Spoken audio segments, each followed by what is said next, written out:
Ini yang kisah nyata. Istri saya haji itu tidak sama saya, ibu saya haji ya tidak sama bapak. Tak tanya, kata orang-orang tanya, Gus umumnya istri haji sama suami.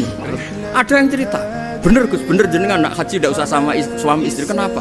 Mekah itu gak tempat bertarung, biasanya suami istri itu bertarung. Mekah itu gak tempat konflik. Biasanya kalau suami istri itu kan tukang konflik. Saya punya teman keluarga keraton itu haji sama istrinya, Prof. Kebetulan ada istri baik, bikinkan teh pagi-pagi, bikinkan teh suaminya. Istri itu loh baik, suaminya dibikinkan teh. Jawabnya istri yang satu, gimana? Mau tukeran?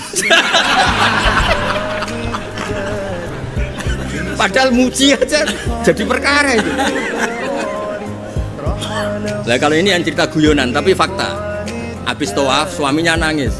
Kenapa Pak nangis? Orang sebanyak itu kok cantik semua kecuali kamu. Karena lihat orang Pakistan, Turki, Uzbek gitu. Gantian istrinya tawaf, habis itu nangis. Kenapa kau nangis? Semuanya ganteng kecuali kamu. Artinya gini, kalau haji sama suami istri akibatnya begini, masa kamu masih bilang sunat gitu? Jadi di bab sosial tuh gak jelas apa? Pernah ada cerita Sayyidah Khadijah, perempuan saudagar, perempuan kaya, sukses. Bahkan ada cerita perempuan yang luar biasa, suaminya tuh gak bener sama sekali.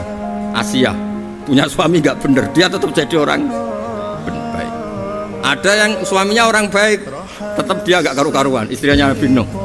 Itu bukti kalau masalah sosial itu udah usah dibakukan. Jadi kalau ditanya orang, Gus saya ini perempuan cantik, saya anaknya orang nggak punya, saya harus kerja di mana? Saya mesti fatwanya tunggal.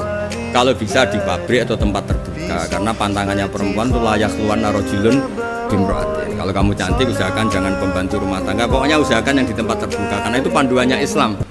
Kalau kita punya anak cantik, nyun sewu, kendaraan umum kayak bis tentu lebih aman timbang yang privat. Itu kalau boleh memilih, ini kan cerita fikih. Tapi kalau pakai individu kan tidak ada bisa jamin semua kan. Jadi fikih-fikih sosial itu biasanya ulama tidak punya baku ya. Pokoknya saya jawab saya, ya kalau mau orang baik dan punya akibat baik ya baik. Kalau orang tidak baik ya karena bisa apa kita di depan hukum sosial. Karena ya yang ya itu tadi kita punya contoh Fir'aun itu kayak apa? Keduanya Fir'aun punya istri legendaris namanya siapa? Asia. Nabi Nuh kayak apa? Punya istri seperti. Jadi misteri kan enggak? Artinya kalau kamu mendewa-dewakan kalau suaminya baik pasti ya enggak juga, lingkungannya baik, lingkungannya Fir'aun kurang apanya? Kurang kelirunya. Sekeliru-kelirunya tapi tetap. Nah terus yang terakhir ini saya saran, kamu ngadepi zaman modern itu harus baca Quran. Quran itu diantara yang dipaparkan mimbaini farsi wadamil labanan kholison sa'iqol lisyaribin. Jadi Allah itu bisa mengelola sapi, itu kan makanannya rumput. Di tubuh sapi itu ada darah, ada kotoran, tapi sapi bisa melahirkan susu. Itu kata ulama-ulama, apapun rusaknya zaman, sebetulnya gesekan-gesekan di alam nyata ini ada kotoran, ada darah. Kalau kamu orang baik pasti tetap jadi labanan kholison. Tidak usah putus asa.